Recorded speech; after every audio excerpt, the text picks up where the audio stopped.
warahmatullahi wabarakatuh and greetings to everyone. Welcome to the Single News Channel. My name is Amnah Nabihah binti Zani and my name is NORSYAZWA binti Sharuliza. Today on 15 May 2023, we will accompany you for 20 minutes more. We will cover the latest news about health, renewals, economy and environment. For the first segment, we will cover the news about environment risk. We will leave to RIYANA to comment further. Assalamualaikum warahmatullahi wabarakatuh. I'm RIYANA, the presenter for Environment News. As Iftaras was low-end, one episode after another of pollution of raw water source occurring in Selangor. The river has many fish such as kadisa, tapa, sea bream, bau, fish and lobster deep for personally every time the fishermen shut their traps. The pollution is believed to be caused by the dumping of food, waste and garbage. This happened in an industry area located north from the river. Residents say the situation was worse at night when residents near the river had to smell and stank every time the river receded. There are many water service industry at 2006. Local government as 109,167, environmental quality as 1,974, Penal Code Selangor Water Management for Enhancement 1,198. He said the harmonization of the law is appropriate to provide clarity to the Attorney General Department regarding the law that should be used.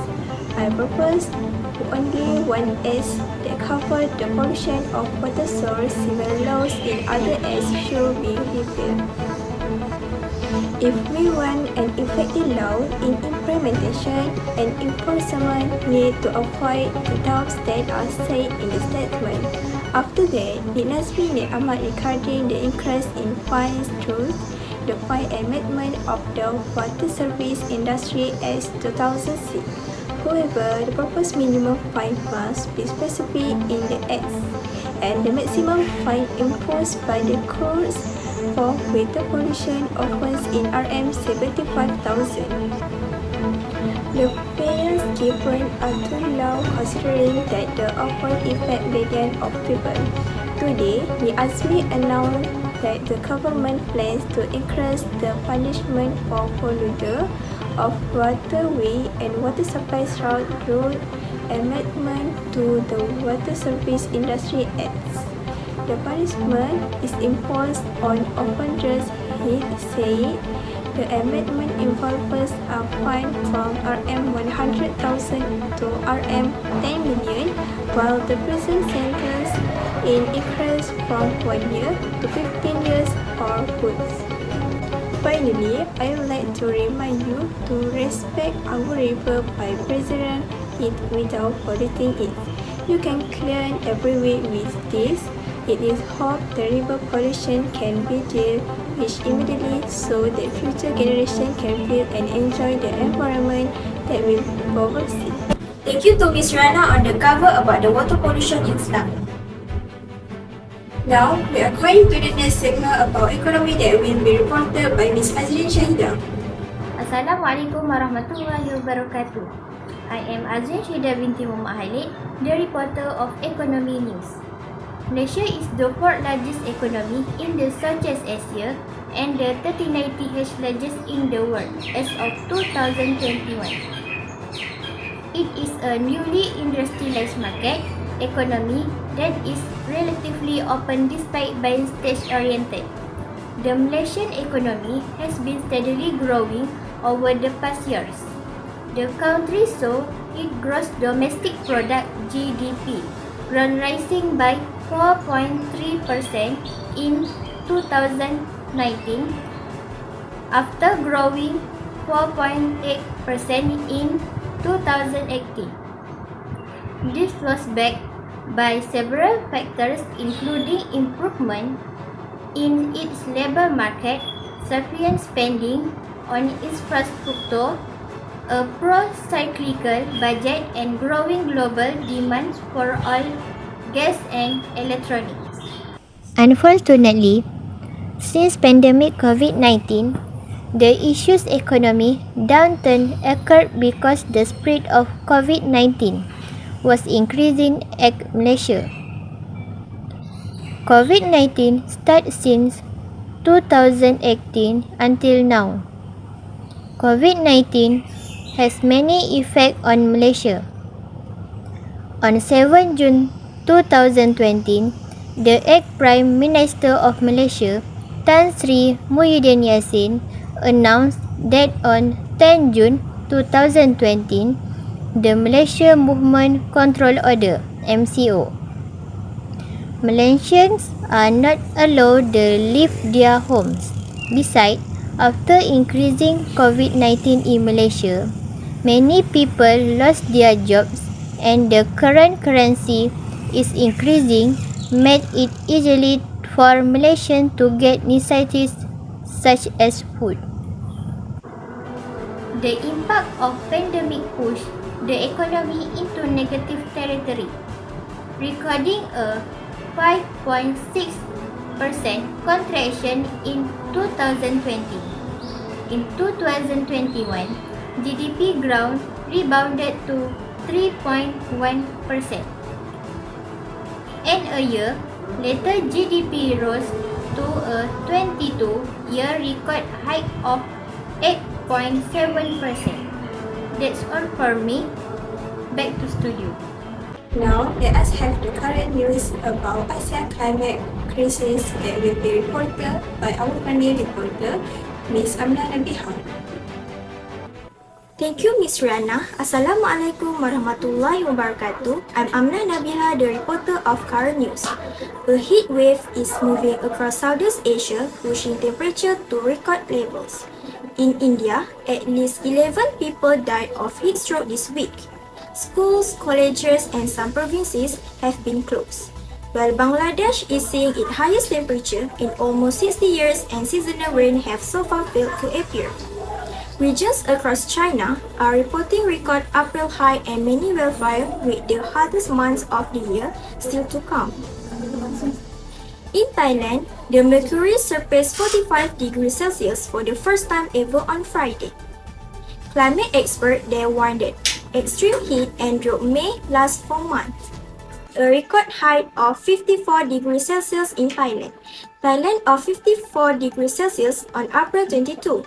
The Meteorological Department said Bangna district in Bangkok broke the record with the highest temperature, with other areas ranging between 38 and 42 degrees. The public have been advised to stay away from the extreme heat.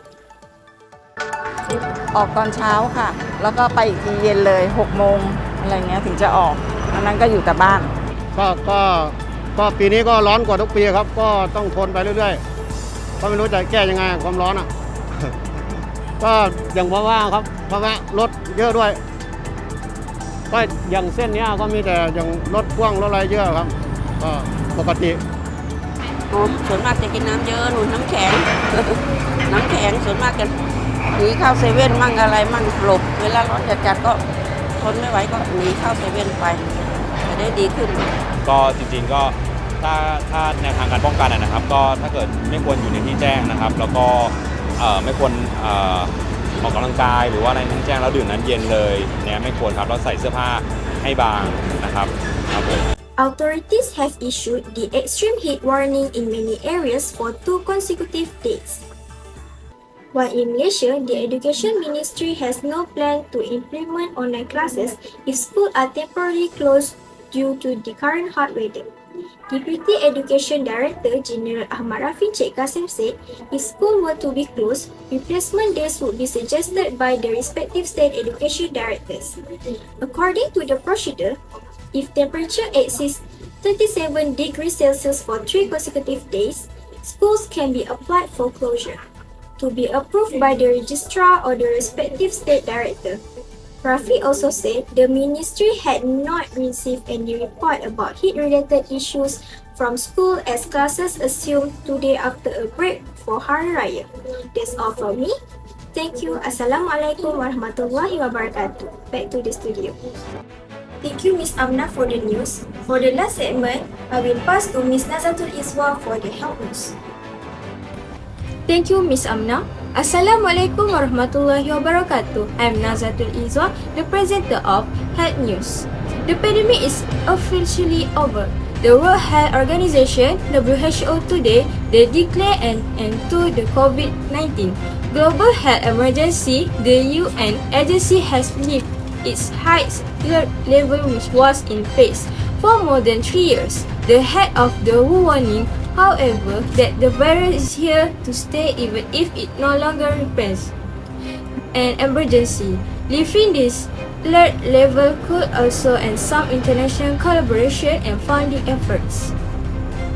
WHO considering when the time will be right to lower the level of alarm. On the committee's advice, they have decided to use a provision in the international health regulation that has never been used before, to establish a review committee to develop long-term standing recommendation for countries on how to manage COVID-19 on an ongoing basis. The announcement today, this is a good news. We are getting the announcement today. I declare the COVID-19 over as global health emergency. As we speak, thousands of people around the world are fighting for their lives and intensive care units, and millions more continue to live with the debilitating effects of post-COVID-19 condition. This virus is here to stay. It's still killing and it's still changing. The risk remains of new variants emerging that cause new surges in case and deaths. The worst things any country could do now is to use this news a reason to let down its guard to disseminate the system it has built, or to send the message to its people that COVID-19 is nothing to worry about. This comes not as a surprise. This decision, which has taken place today, was actually long awaited, and as the WHO Director General pointed out, the pandemic has been on downward trend for more than a year now. An increasing population immunity due for vaccination and infection, and decreasing mortality and pressure on hospital. This pandemic itself has definitely circulating and it's still dangerous. You told a story that I know, but I told one that you do not. That's all for me. Back to the studio. Okay, audience, that's all of the news for today. We meet again at the same time and same channel with some news update on tomorrow morning. Stay tuned. Goodbye and Assalamualaikum warahmatullahi wabarakatuh.